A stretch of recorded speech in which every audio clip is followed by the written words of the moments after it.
Glória a Deus.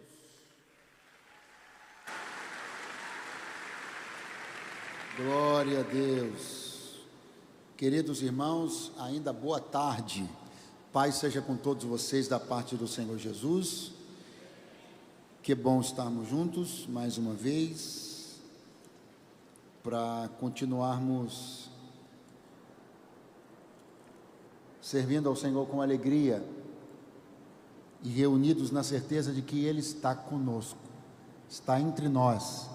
Ele é o real e maior motivo de estarmos todos aqui. Tive o prazer de chegar a essa cidade ontem, desde então tenho sido muito abençoado, muito bem tratado, muito bem recebido, e isso graças a esse espírito tão afetuoso, que é típico daqueles que são salvos, que são lavados, remidos no sangue do Cordeiro. Estou recebendo aqui muito através desse óleo precioso que verte no ambiente da comunhão. Então que o nome do Senhor seja glorificado por essa tão preciosa oportunidade. Ontem estivemos aqui na conferência, uma conferência tão poderosa, e hoje um domingo familiar, um domingo devocional, um domingo de adoração a Deus, e é um prazer continuar aqui servindo a todos vocês. Pastor Lucas, muito obrigado. Sua querida esposa, muito obrigado. Gabi, não é isso? Isso, ótimo, acertei. É um prazer estar com vocês. Obrigado por tudo, tá bom? Que vocês têm sido para nós, digo nós, claro, também falando da minha esposa, que está igualmente feliz, e nós partilhamos disso, né? Não é verdade, meu amor? Ela está dizendo que é verdade. Quem trouxe Bíblia? Quem trouxe Bíblia? Quem trouxe Bíblia? Isso, pegue aí agora, por favor, e abra no Evangelho de Jesus, escrito por Lucas, capítulo de número 24. Está sendo muito bom, como eu disse, estar aqui com vocês, e também está sendo muito bom graças à oportunidade de estar com amigos queridos, com pessoas que já têm caminhado comigo, e que eu hoje reencontro, revejo, e tenho tempo de estar um pouquinho mais com eles, como é o caso do Bispo Júlio, meu querido amigo, que tantas vezes me recebe sempre extraordinariamente lá em Suzano, e eu quero louvar a Deus pela sua vida, pelo tempo que tivemos hoje, tão gostoso, de tantas coisas do Senhor que pudemos partilhar. Seja o Senhor louvado pela sua vida. Ontem eu não mencionei, não apresentei em ato falho, mas eu queria apresentar o pastor Cristiano para vocês, que é lá de Vitória, um amigo querido, um irmão que Deus me deu, e eu falei com ele, vou ficar 3 dias lá em Santa Catarina, vamos? Ele falou, vamos, e aí estamos aqui, né? Deus seja louvado. Capítulo 24, Evangelho segundo Lucas, versículo de número 13, está escrito assim: eis que no mesmo dia, iam 2 deles para uma aldeia que distava de Jerusalém 60 estádios, cujo nome era Emaús. Quantos dizem amém? Mantenha a sua Bíblia aberta, e aí eu não vou ler os próximos versículos, você poderá ir acompanhando à medida que formos avançando no texto, na exposição do texto. E eis que no mesmo dia, estou repetindo, iam 2 deles para uma aldeia que distava de Jerusalém 60 estádios, cujo nome era Emaús. Pois bem, nós estamos aqui no início de um período que chamamos no estudo da Bíblia de ministério pós-ressurreição. Existe um período específico do ministério de Jesus que tem uma nomenclatura específica. Ele é chamado de ministério pós-ressurreição. Esse período compreende 40 dias. Quantos dias? Quantos dias? Não estou perguntando sua idade, não precisa ficar constrangido. Vamos de novo. Quantos dias?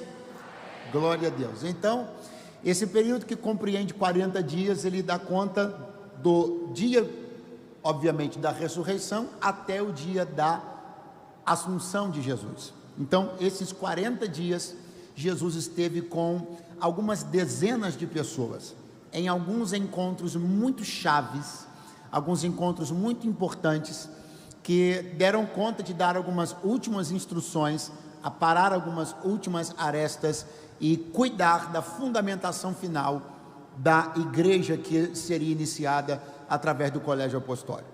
Pois bem, no dia que Jesus ressuscita, havia algumas coisas que, se eu fosse construir a agenda de Jesus para este dia, na minha opinião, deveriam estar no topo da lista. Por exemplo, eu acho que Jesus, ao ressuscitar, deveria ter ido prioritariamente visitar sua mãe Maria. Não foi o que ele fez. Eu talvez também achasse que Jesus, ao ressuscitar, deveria ter ido lá logo, em primeiro lugar, imediatamente, aos apóstolos que estavam reunidos com medo dos judeus trancados em Jerusalém. Também não foi o que Jesus fez. Jesus organizou sua agenda da seguinte maneira: ele foi em busca de 2 discípulos que estavam no caminho de uma aldeia chamada Emaús. A primeira coisa que fica muito clara aqui é que aquilo que faz a agenda de Deus ser organizada, comumente não é aquilo que nos faz organizar uma agenda. Na nossa visão, uma ou outra coisa seriam prioridades. Pode ser que na visão de Deus não sejam prioridades. Está muito claro aqui que Jesus tem um particular interesse em ir em busca destes 2 discípulos. Quando eu digo discípulos, não estou falando dos apóstolos, não é o grupo dos 12, que estava com 11 a essas alturas, devido ao suicídio de Judas. Não é o grupo dos apóstolos. Jesus tinha outros muitos discípulos que não eram apóstolos. Então 2 destes discípulos saem de Jerusalém no dia da ressurreição e vão na direção de uma aldeia chamada Emaús, que distava uns 12 quilômetros de Jerusalém. Então o que Jesus está fazendo? Está indo em busca de 2 fujões. Vamos lá, vamos às claras. O que Jesus está fazendo? Jesus vai interceptar o caminho de 2 pessoas que deliberadamente estão indo numa direção que não deveriam estar indo. Afinal de contas, se havia uma palavra clara de Jesus, de que ele ressuscitaria ao 3º dia, e se aquele era o dia 3º após sua morte, qual era a ideia natural? Que todos os que o acompanhassem estivessem no domingo de manhã roendo as unhas na porta do sepulcro, esperando a hora de que ele sairia de lá. Sim ou não? Sim ou não? Mas o que você já sabe a essa altura da sua vida, seja secular, seja como crente, é que muitas vezes nós não fazemos aquilo que deveríamos fazer, nem estamos onde deveríamos estar. Se o óbvio era que eles estivessem lá, não estavam. Não só não estavam lá, como estavam indo para um lugar distante dali. Mas eu quero glorificar a Deus, eu quero agradecê-lo, porque se fosse eu não iria em busca destas pessoas.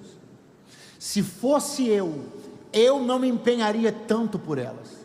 Se fosse eu julgaria já ter entregado estas pessoas mais do que o suficiente para que elas estivessem me esperando ressuscitar. Mas ainda bem que ele não sou eu e eu não sou ele, porque é exatamente por isso que eu e você estamos aqui, porque quando nós não estivemos onde deveríamos estar e nem fizemos o que deveríamos fazer, ele foi atrás de nós.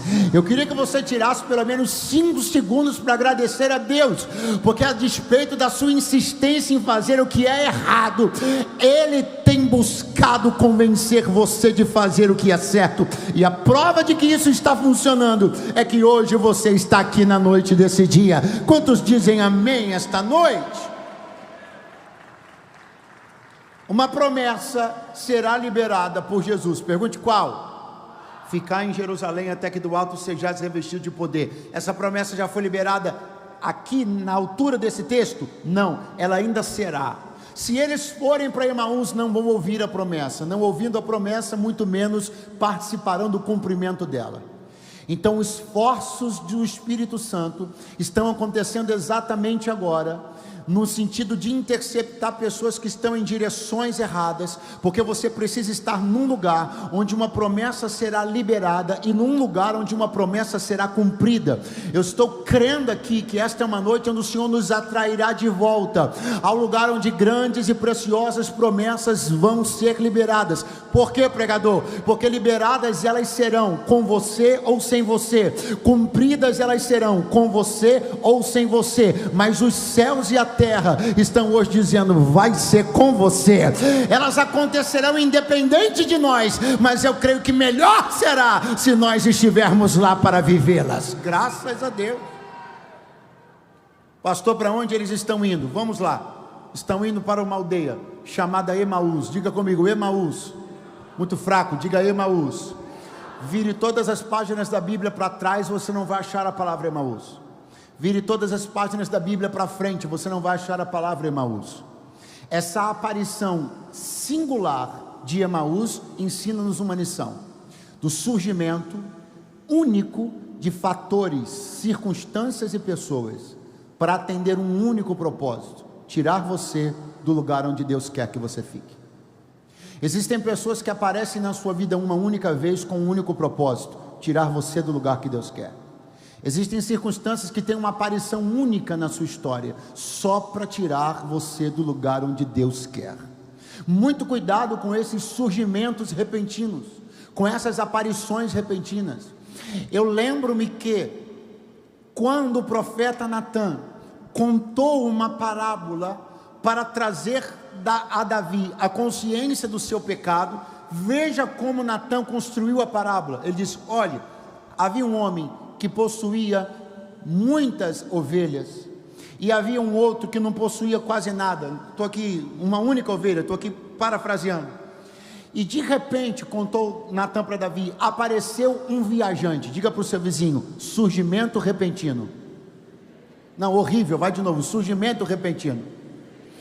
E aí aquele hóspede que tinha muita coisa no seu rebanho, para acomodar, receber e alimentar a fome do viajante, ele pega a única ovelha que o outro homem tinha, o único animal que o outro homem tinha, e sacrifica para poder dar de comer ao viajante. Quem era esse homem que tinha muito? Davi. Quem era o que só tinha uma? O marido da mulher que Davi adulterou. Mas qual é a moral da história que se encaixa no que estamos falando? O protagonista dessa parábola é um viajante, melhor, o antagonista dessa parábola é um viajante. É um indivíduo de aparecimento repentino. É alguém que surgiu no meio da noite. Ele não tem uma história construída com um homem rico. Ele não tem laços construídos. Ele tem um surgimento repentino. Cuidado com esses surgimentos repentinos, de pessoas que repentinamente aparecem na sua vida, e que de repente você está disposto a mover, mais do que moveu por muitas pessoas, por estes viajantes repentinos. Não, glória a Deus, sumiu, aleluia, desapareceu. Mas ainda assim eu vim de Deus aqui lhe advertir: cuidado, para que gente que aparece num piscar de olhos na sua vida, não tire de você o que você demorou a vida inteira para construir. Então, é um surgimento repentino, um aparecimento repentino, singular, para cumprir essa missão: tirar, afastar, colocar caraminhola na sua cabeça, plantar questionamentos e dúvidas para abalar as certezas que te orientaram até aqui. Cuidado com essas pessoas que supostamente se aproximam de você para poder dar um upgrade na sua intelectualidade, na sua mentalidade, porque se desse upgrade, disso, demanda você ter que rever princípios, rever valores que te orientaram, prefira ficar exatamente onde você está. A distância, diga comigo, distância. Não, você pode fazer melhor, diga distância. Entre Jerusalém e Emaús é de 12 quilômetros. Ah, pastor, é muito, hein? Pouco mesmo é do Hotel Slavieira até aqui, 1,5 km. Não estamos falando do nosso tempo, estamos falando do tempo bíblico. 12 quilômetros de distância no tempo bíblico não é nada. As pessoas estavam acostumadas a fazer distâncias muito, muito maiores. Os lugares ficavam longe um do outro, os centros longe das aldeias, as aldeias longe do centro. 12 quilômetros é uma distância pequena. Grite após mim: pequena. Pastor, qual é o perigo da distância pequena? Qual é o perigo de empreender um caminho para uma distância pequena? Qual é o perigo de eu dizer, vou ali, mas tudo bem, é uma distância pequena?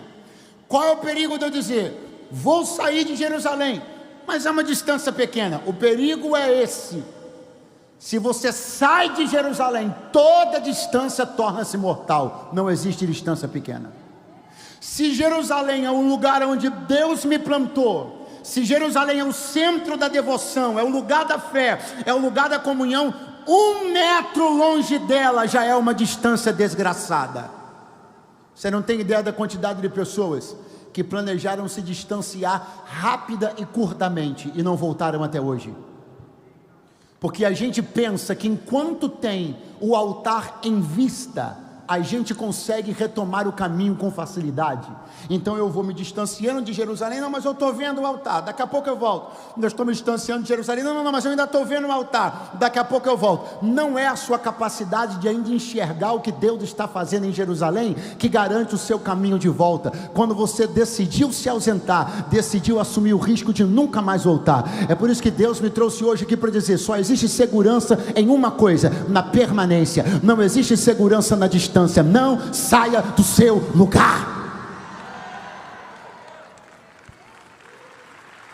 A distância de 12 quilômetros. Ah, mas não vai mudar nada. Ah, mas eu vou ali e volto. Ah, mas isso é só para resolver uma questão que eu tenho que resolver. E de repente diz a Bíblia que eles não estão nesse caminho, percorrendo essa pequena distância, indo para Emaús. Aonde fica a casa? Se você for embora, volte agora. De um ou dos dois. Então eu estou olhando que os dois estão saindo de Jerusalém, indo para casa. Saindo de Jerusalém, indo para casa. Ir para casa é ir para um destino acima de qualquer suspeita e crítica. Ninguém, em tese, pode criticar alguém que está indo para casa. Preste atenção. Termina o culto, você pergunta para o seu vizinho, para onde você está indo? Aí ele diz, para casa. Você vai dizer o que para ele? Sangue de Jesus tem poder? Você vai dizer para ele, você não tem vergonha de falar uma coisa dessa? Você diria coisas desse tipo, sim ou não? Sim ou não? E por que não? Porque ir para casa é um destino acima de censuras. Ir para casa, teoricamente, é um destino acima de críticas.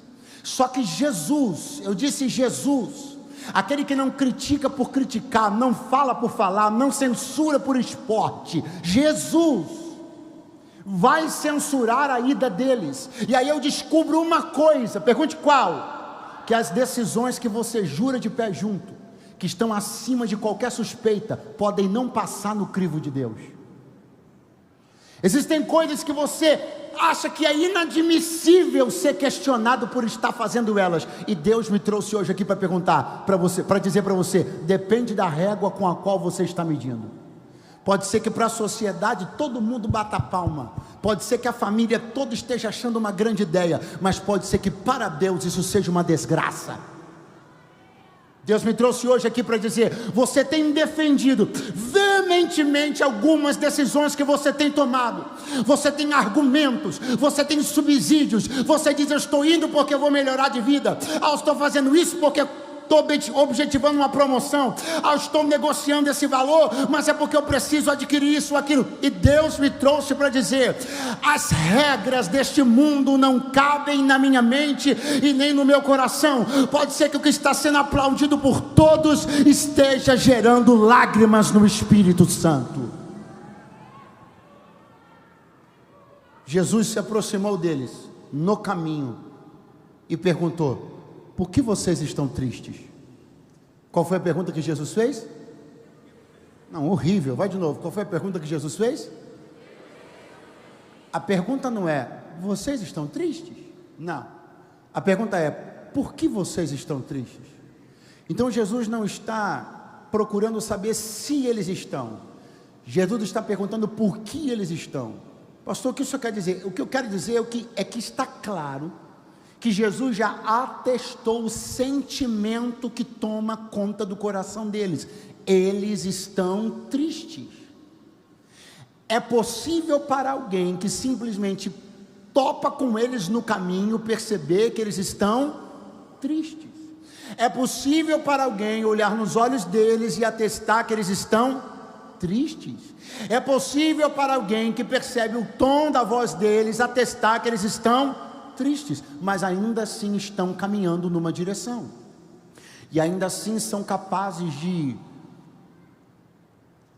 guerrear por a opinião de que tem razão em ir para onde estão indo, contudo estão tristes.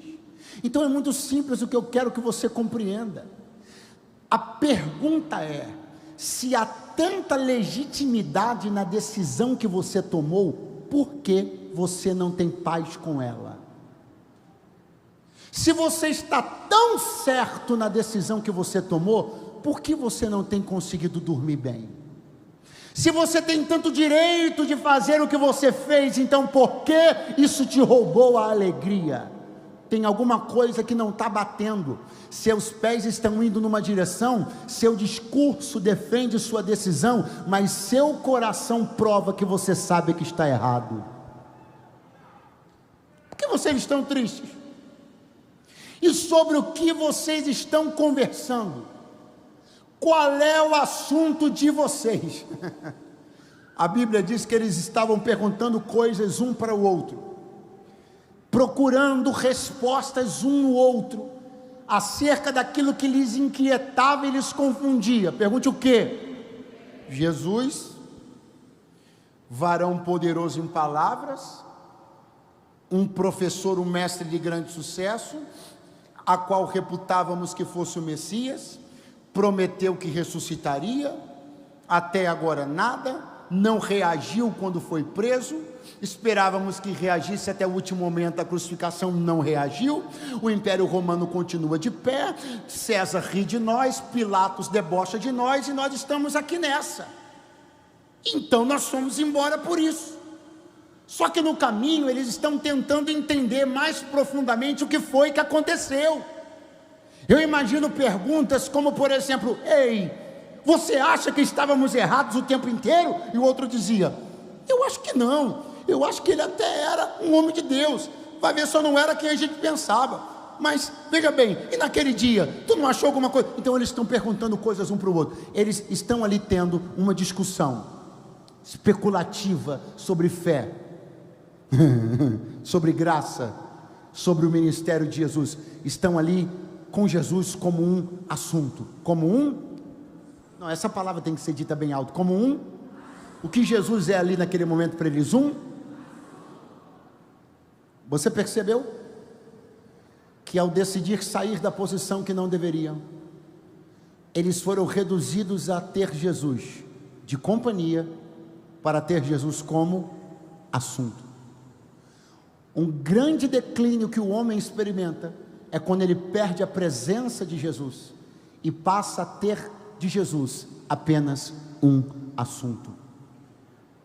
O grande declínio que o homem experimenta é quando, depois de conviver com a presença de Jesus, pelas movimentações erradas que este homem faz, ele agora não tem mais a presença de Jesus, ele agora limita-se a ter Jesus como um assunto de suas especulações teológicas, de suas especulações sobre fé.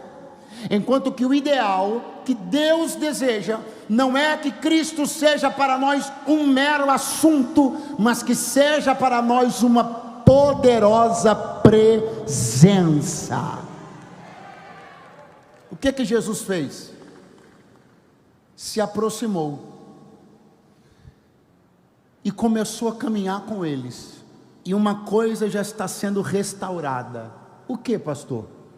Eles não têm mais só o assunto, eles também agora têm a presença.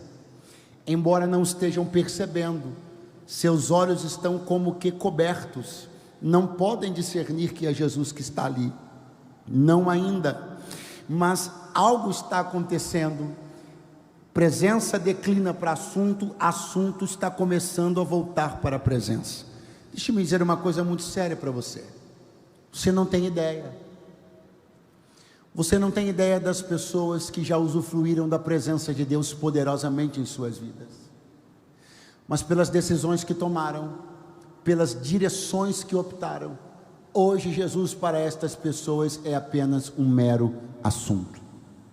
Hoje tudo que elas podem fazer é especular sobre fé, religião, Espírito Santo, dons espirituais. Elas se revestem e se vestem do espírito crítico para compensar a dor de terem perdido a presença. Elas se autonomeiam os críticos da fé, porque já não são mais experimentadores da fé. Então elas assumem essa posição de serem aqueles que criticam o Evangelho, que observam o que o Evangelho tem de ruim, que apontam o que o Evangelho tem de ruim, que censuram a igreja brasileira, mas tudo isso é um esforço para compensar o fato de que tudo que elas podem ter hoje é um assunto, porque ir para longe de Jerusalém lhes fez perder a presença. E eu estou orando e querendo e pedindo para que na minha vida nunca Jesus seja rebaixado de presença para assunto. Chacoalhe alguém perto de você e diga para ele: assunto só não, tem que ter presença. Ajuda esse pessoal a bater palma aqui. Presença.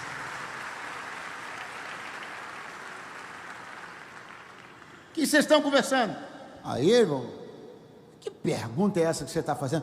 Você é o que? É um viajante desavisado? Tu não sabes as últimas coisas que andaram acontecendo em Jerusalém? Jesus pergunta: quais?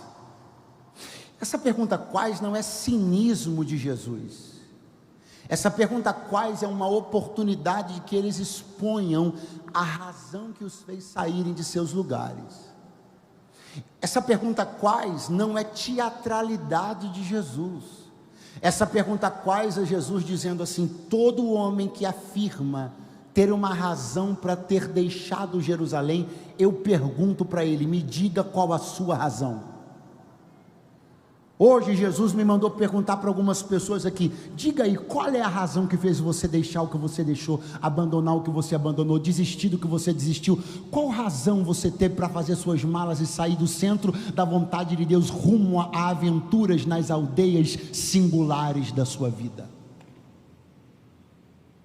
Então o primeiro vai pegar o microfone para poder desabafar, para poder embasar de razões ele ter saído do lugar que não deveria sair. E Jesus diz: vamos lá, diga aí. E o primeiro vai dizer: é o seguinte, fomos embora porque estamos absolutamente frustrados. Eu penso: Jesus, diga mais sobre isso.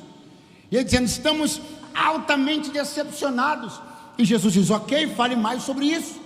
Aí ele diz: porque veja, este varão poderoso que nós seguimos durante muito tempo, em quem acreditamos, em quem acreditávamos ser o Messias, ele disse que ressuscitaria dentre os mortos, e hoje já é o terceiro dia. Espera aí, que dia foi que Jesus disse que iria ressuscitar? Pastor, acho que ele não falou. Como não falou? Falou várias vezes.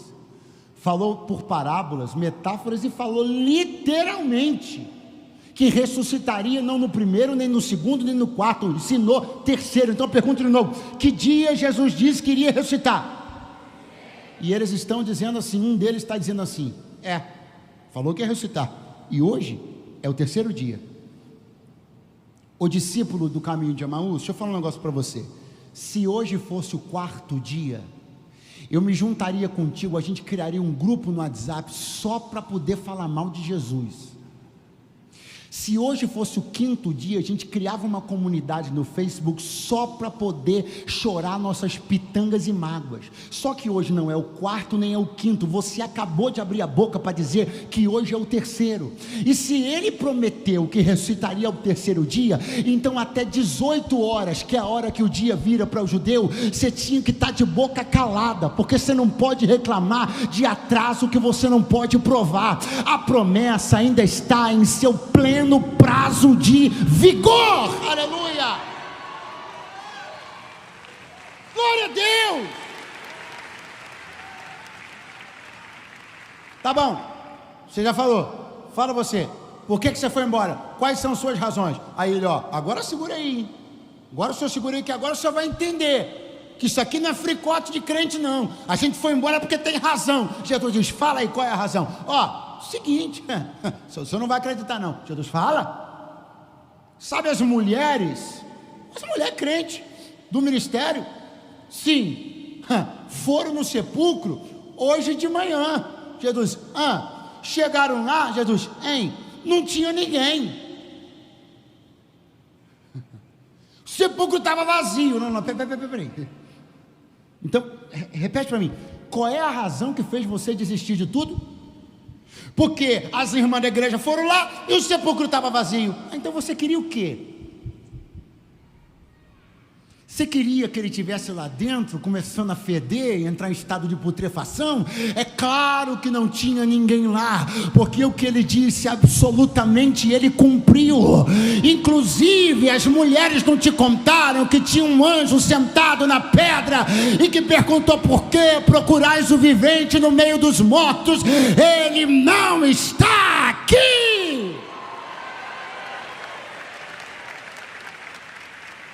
Segura a mão de alguém que está do teu lado agora e diga: resumo da conta, você, eu e todo mundo não tem razão nenhuma para arredar o pé de onde Deus mandou a gente ficar.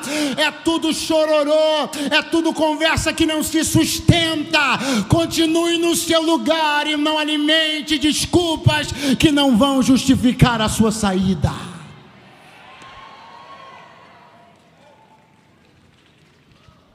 Aqui é palma por setor, é isso? Só para entender. Você olha para a pulseira, qual é o meu setor?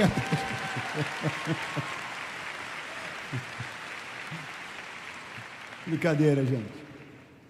Aí Jesus vai começar a fazer uma coisa que eu queria estar lá. Não na posição dele, mas estar lá eu queria. Dar aula de cristologia, sendo ele o Cristo. E começou a mostrar-lhes, falar-lhes sobre o Messias, começando por Moisés,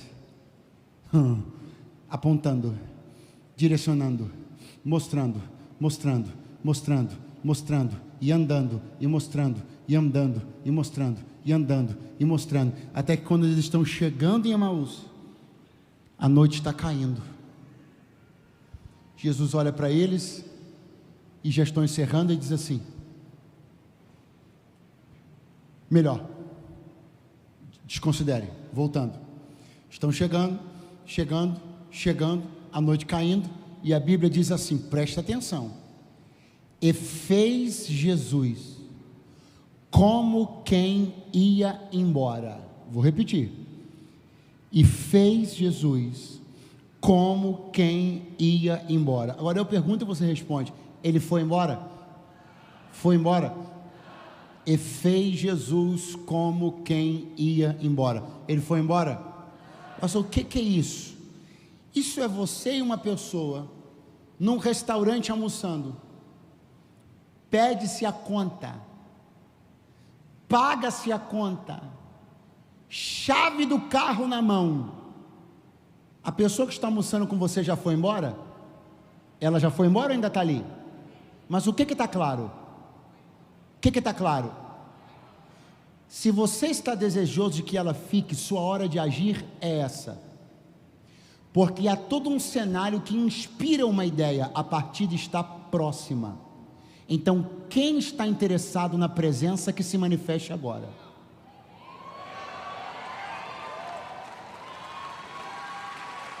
Fez Jesus como quem ia embora. O que é isso? O que é isso senão quando Deus nos expõe a um cenário aonde a ausência não é real, mas é pressentida, onde a ideia de Deus é começar a analisar o seu comportamento numa possível ausência. Ele ainda está lá, mas há indícios de que sairá, e a grande e catastrófica verdade é que pessoas não agem nada numa hora dessas. Passou na prática, o que é que significa? Significa o dia que você entra na igreja, primeiro hino do ministério de louvor, o da direita já chorou, o da esquerda já caiu arrebatado, e você está assim dizendo: oi? Onde? Segundo hino. Você acha que Deus não está aqui? Mas você está exposto a um cenário que sugere ausência, mas Ele não está ausente. Só que a essas alturas alguém já se desligou e vai pensar nas contas que vai pagar no outro dia. O Espírito Santo dizendo: eu não estava ausente, foi um cenário para verificar seu comportamento, e você acabou de ser reprovado.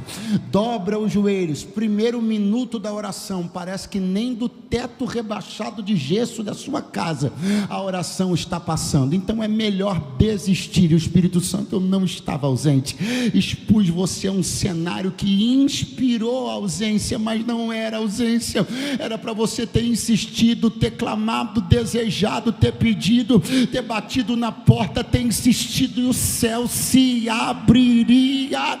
Segure a mão de alguém ao seu lado agora, por favor, e diga para ele: ele não foi embora, mas está fazendo como quem vai.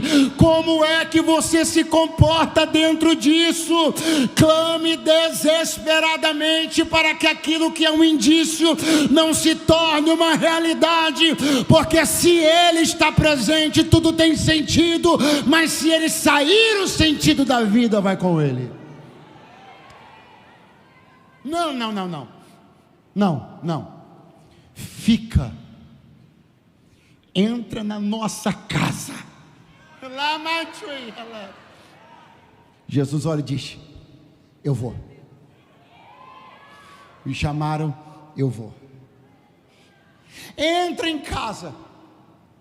Jesus pega o pão, a mesa com os dois, e parte. Pega o pão, a mesa com os dois, e parte. Professora de etiqueta judaica olhando essa cena, balançando a cabeça e dizendo: Dona Maria e seu José ensinaram mal esse rapaz aí. Por que, pregador?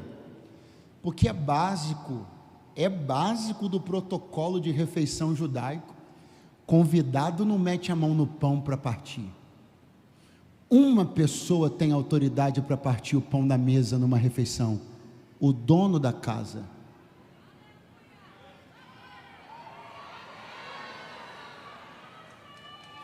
Então nós temos duas coisas para decidir agora aqui, agora. Ou entendemos com isso que Jesus foi um mal educado, ou entendemos que ele transiciona a sua condição de convidado para dono da casa quando passa pela porta dela. Pega a mão de alguém que está do teu lado, acorde ele aí e diga assim: não tem outro lugar da porta para dentro senão este Senhor da casa. Pastor, estou desejando convidar Jesus para minha casa. Muito bom, mas eu preciso dar para ele a cartilha da casa. Muito ruim. Eu preciso explicar para ele que há compartimentos na casa inacessíveis. Desista dessa ideia. Há senhas que eu não vou compartilhar com ele. Você está confundindo ele com alguém. Tem gavetas que eu tenho que dizer para ele não abrir. Você está confundindo ele com alguém. Tem que explicar para ele como eu eduquei meus filhos. E tu não está entendendo nada. Se tu convidaste para entrar, dá a senha na mão dele, a chave na mão dele, dá tudo na mão dele. É acesso restrito a gavetas, porões, sótãos, sujeiras debaixo do tapete, telhado descoberto. O acesso é total e irrestrito. Só que tem uma boa notícia: a mudança também será total e irrestrita. Sentam-se à mesa. Jesus parte o pão. Pergunte depois. Parte. Partiu o pão e depois partiu. Sumiu. Eles começam a se entreolhar. Aí. Era ele. O jeito que ele partiu o pão era ele. Atenção. A presença do pão não é o indicativo de que é ele. É a forma como o pão é partido que é o indicativo que é ele. Às vezes você pensa que Jesus está em todo lugar que tem pão. Não é só ter pão, tem que ver o jeito que a coisa é feita. Você fingiu que não entendeu, mas eu acho que você entendeu. Mas como é que é, bispo Júlio? Isso é outro para outro dia, né? Mensagem para outro dia, é isso que você fala? É uma coisa assim. Arrasta para cima, então pronto. Então, era ele. Aí o texto vai dizer 3 sentenças e eu encerro, e é rápido as 3. A primeira, levantando-se. Segunda, na mesma hora. Terceira, voltaram para Jerusalém.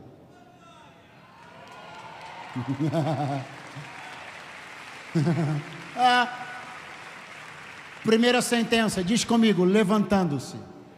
Pergunta para mim de onde? Da mesa que tinha pão partido. Você viajou 12 quilômetros a pé. Você vai viajar mais 12 agora para voltar. Poxa, legítimo que você pare para comer esse pão que está em cima da mesa. Legítimo que você perca um pouco de tempo para fazer esta refeição. Afinal, como desprezar o pão? Quem desprezaria o pão? Por que desprezaria o pão? Tu decidiu por Jesus? Quem decidiu por Jesus? Então você automaticamente decidiu uma outra coisa: desprezar o que para muitos não se despreza. Pastor, espera aí, mas o pão é o que? É maldito? Não. A mesa é maldita? Não. A casa é maldita? Não. Espera aí, o senhor falou que foi o próprio Jesus que partiu? Sim. Então para que essa pressa toda de sair? Porque ele não está mais lá. A mesa não tornou-se maldita, ela só perdeu a graça quando ele se levantou. O pão não se tornou maldito, o pão não apodreceu, só que não tem mais como ter apetite por algo, sabendo que ele não está mais nisso. Elemante e relébia. Começa a se preparar, porque o seu apetite vai sumir quando você perceber que ele não está mais numa certa comida. Sua vontade de frequentar vai desaparecer quando você perceber que ele já não anda mais indo lá. As pessoas não vão entender, vão reputar por você como tolo, como idiota, como bobo. Afinal de contas, quem negaria o que você anda negando? As pessoas que já compreenderam que só vale o que ele está. Se ele não está, não vale mais. A mesa só é boa enquanto ele está nela, a casa só é boa enquanto ele está lá, a festa só vale enquanto ele está. Se ele levantar, eu levanto e saio atrás dele. Glória a Deus. Pastor, estou sendo incompreendido. Está no caminho certo. Renúncia compreendida é renúncia fraca. Quanto mais você sobe o nível da sua renúncia, mais sobe o nível da incompreensão. Você sabia, meu Deus, eu tinha que ter feito igual o Felipe ontem falou, para não deixar o relógio enquanto eu estava agradecendo aqui o pessoal. Você sabia que a família de Jesus tentou interditar ele socialmente? Tu nunca leu isso na Bíblia, não?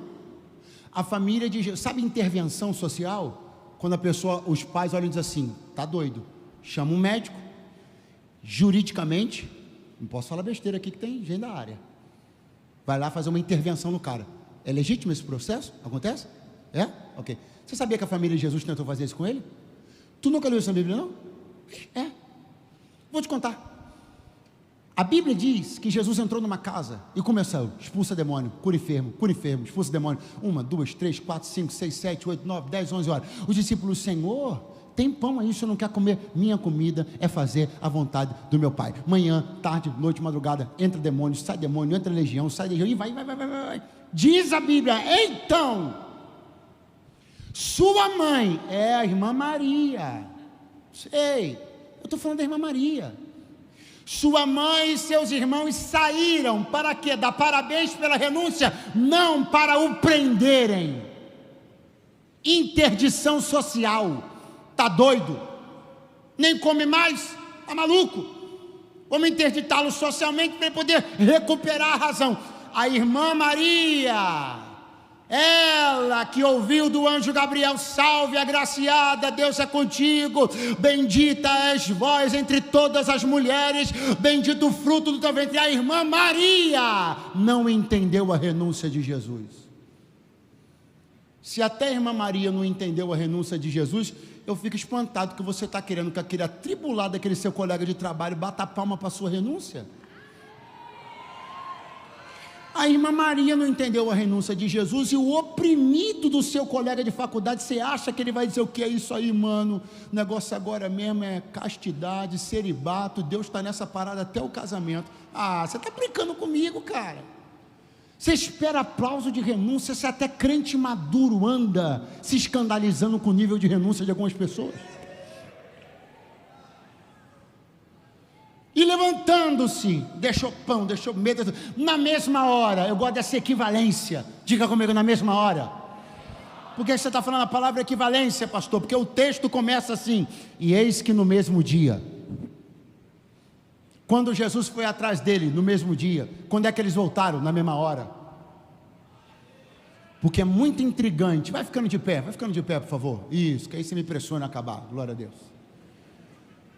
É muito intrigante que as medidas de Deus para nós queremos no mesmo dia. As nossas iniciativas para com Deus é depois do casamento, depois do terceiro filho, depois da pós-graduação, depois do mestrado, depois do doutorado. Deus para conosco, eu quero no mesmo dia. Eu para com Deus, depois das férias de julho, depois do Natal, depois do 13º, depois que eu for esquiar em Aspen. E Deus me trouxe aqui para te dizer, curioso, porque quando você quer que eu venha, você quer que eu venha por você no mesmo dia, mas quando eu te chamo, você nunca vem na mesma hora. Está escrito que eles correspondem equivalentemente, porque se ele não foi visitar nem pai, nem irmãos, nem apóstolos, se ele priorizou vir atrás de nós, nós priorizaremos ir aonde ele está, e vai ser agora. Levantando-se, na mesma hora, voltaram para Jerusalém. E em que momento Jesus os mandou fazer isso? Literalmente, nenhum. Verbalmente, nenhum. Será que Jesus deixou escrito no papel de pão? Estou em Jerusalém, espero vocês lá. Não. Pastor, o que o senhor quer dizer? Eu quero dizer que o ambiente comunicou a direção. Vou repetir. O ambiente comunicou a direção. Não precisa verbalizar. Eles sabiam o que tinham que. Eu tenho para mim que ninguém precisa te dizer. Você sabe o que tem que fazer. Você julga estar ganhando tempo, mas só está perdendo. Você sabe o que tem que fazer. O Espírito de Deus já anda falando contigo e não é de hoje. Você tem sido quebrantado pelo Espírito Santo, não é de hoje. Você tem sido convencido pela palavra, não é de hoje.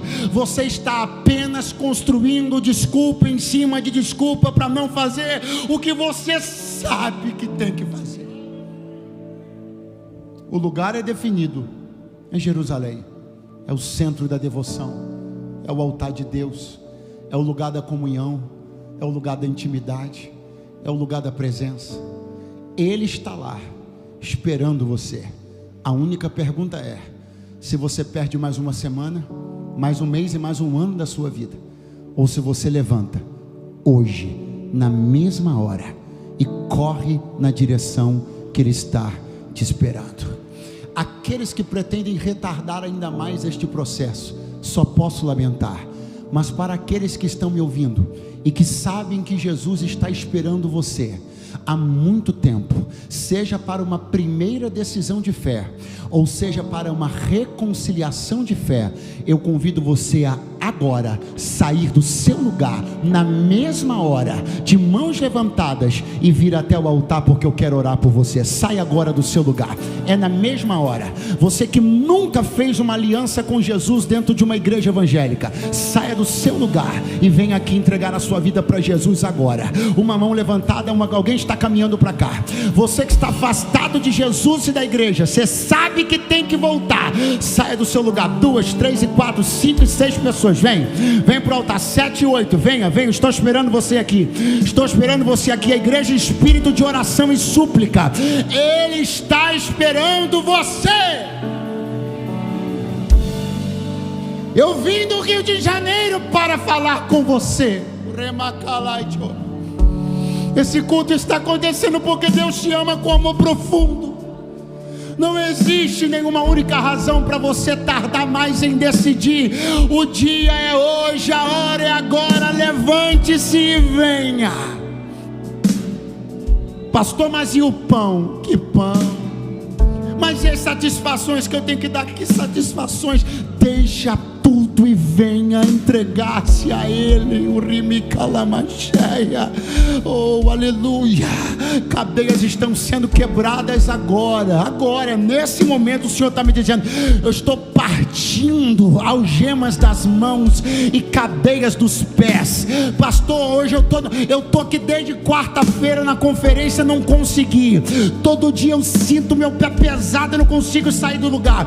Pois hoje você vai conseguir. Pode tentar se mover, que você vai ver que vai conseguir. Dê o primeiro passo que você vai ver que vai conseguir. Pode chegar.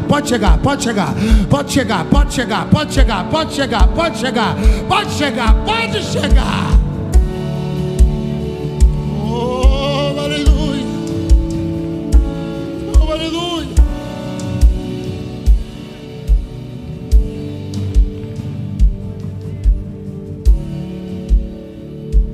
Esses dias eu ouvi o relato de uma mulher que dizia que uma vez preparou uma festa simples, modesta, mas dentro de suas possibilidades, surpresa para o seu marido. E ele, ao chegar e ver aquelas pessoas reunidas e o bolo ali, ele começou a dizer: você sabe que eu não gosto disso, você sabe que eu não aprecio isso. E saiu. E ela tentando convencê-lo: mas parte só o bolo, fica só um pouco, você sabe que eu não gosto disso, já te falei que eu não gosto disso. E saiu e foi embora. E só de ouvir a história eu fiquei pensando: como se sente alguém que prepara tudo e percebe que a pessoa que era o objeto de desejo daquilo tudo que foi preparado simplesmente se nega àquele momento de comunhão. Tudo isso aqui foi preparado por Deus para você. E a pergunta é: você vai mesmo fingir que isso não é sobre você? Você vai mesmo dizer que não gosta de festa, não gosta de ir na frente, não gosta de... Como assim não gosta? Tudo isso aqui é para você. Você vai deixar que um pequeno constrangimento tire de você uma salvação eterna? Então eu vou perguntar pela última vez: quem é que não vai deixar o bolo esperando? Quem é que vai entender que o tempo é esse, a hora é agora? Saia do seu lugar de mãos levantadas para eu saber que você está vindo e poder te esperar. Aonde está mais uma pessoa que vem para Jesus hoje? Mais uma pessoa para Jesus, levante a mão agora. Alguém está vindo lá atrás, eu espero, pode chegar, isso, glória a Deus. Você está afastado de Jesus e da igreja, mas alguém está vindo aqui, eu te espero, pode chegar. Você que está afastado de Jesus e da igreja, é agora, é agora, é agora, é agora, é agora, é agora, é agora, é agora.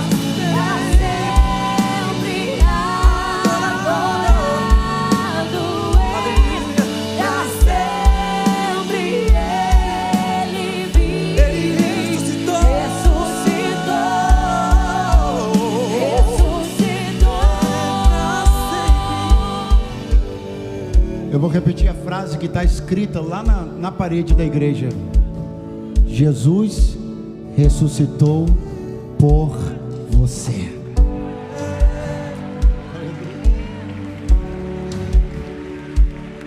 Pastor, eu tenho um parente influente, não me ajuda em nada, eu estou revoltado. Jesus ressuscitou por você. Pastor, eu tenho um amigo do meu pai que, se ele estalasse o dedo, ele me botou. Jesus ressuscitou por você. Eu não sei quais as pessoas que poderiam estar te favorecendo e não estão, mas eu conheço uma que liberou o maior de todos os favores, e ele está à tua disposição. Salvação e graça, hoje, aqui e agora. 5 segundos para as últimas pessoas decidirem, na última chamada. 4 segundos, onde você está, saia de mãos levantadas. Pastor, de mão levantada é rendição. 3, de mão levantada, rendição. Vem que eu te espero. 2, é agora, é agora, é agora, é agora. Cantamos aleluia, cantamos aleluia, o Cordeiro venceu. Cantamos aleluia, cantamos aleluia, cantamos aleluia, o Cordeiro venceu. Cantamos aleluia, cantamos aleluia, cantamos aleluia, o Cordeiro venceu. Cantamos aleluia, cantamos aleluia, cantamos aleluia, Cantamos aleluia, cantamos aleluia, aleluia, o Cordeiro aleluia. cantamos aleluia, cantamos aleluia, cantamos aleluia, o Cordeiro venceu. Ah, Senhor, que bom que todas essas pessoas que estão aqui entenderam. Era impossível deixar isso para amanhã. Diante de tudo que o Senhor fez para promover esse encontro, como faltar a Ele? Ainda bem que estes moços e moças, senhoras e senhores, entenderam que tinha que ser na mesma hora. Eu apresento-os ao Senhor e declaro, segundo as instruções que o Senhor deixou aos seus apóstolos, declaro perdoados os pecados de todos eles agora. O nome deles escrito no livro da vida. Provavelmente muitos deles fizeram outras alianças, voluntária ou involuntariamente, com sentimentos, com deuses, mas eu estou declarando nulas agora, inválidas todas as alianças. Estou declarando que apenas a aliança entre eles e o Senhor permanece a partir do dia de hoje. Apaga-lhes o passado, tira as cargas dos ombros deles, e que eles aprendam com o Senhor, que é manso e humilde de coração, para encontrarem descanso para as suas almas. Dá a eles a presença, o presente da presença do teu Espírito, porque uma família certamente o Senhor também acabou de dar para eles, e nós estamos felizes por estar entre os irmãos desta nova família. Seja louvado o teu nome esta noite, em nome de Jesus. Amém, amém e graças a Deus. Eu queria que todos vocês pudessem se virar por alguns minutos para receber o caloroso aplauso desta nova família que vocês acabam de ser integrados, a família do Senhor Jesus. O sepulcro se abriu. Recebam as calorosas Nada boas-vindas. vencerá seu grande amor. Ó morte, onde está? O Rei ressuscitou. Ele venceu pra ser. Segura um minutinho. Há voluntários da Jet Church que estão com formulários para que você possa preencher. Você pode voltar para o seu lugar, mas não deixe de pegar o formulário. É uma maneira de que a igreja possa se comunicar com você, para dar prosseguimento a essa caminhada que começou hoje, mas não termina hoje. Há uma igreja que quer apoiar você, que quer abençoar você, quer orar por você. Não despreze isso. Permita que esse contato seja feito, porque através disso você terá vida e saúde. Quantos dizem amém? Quantos dizem glória a Deus? Pastor Lucas, graças a Deus.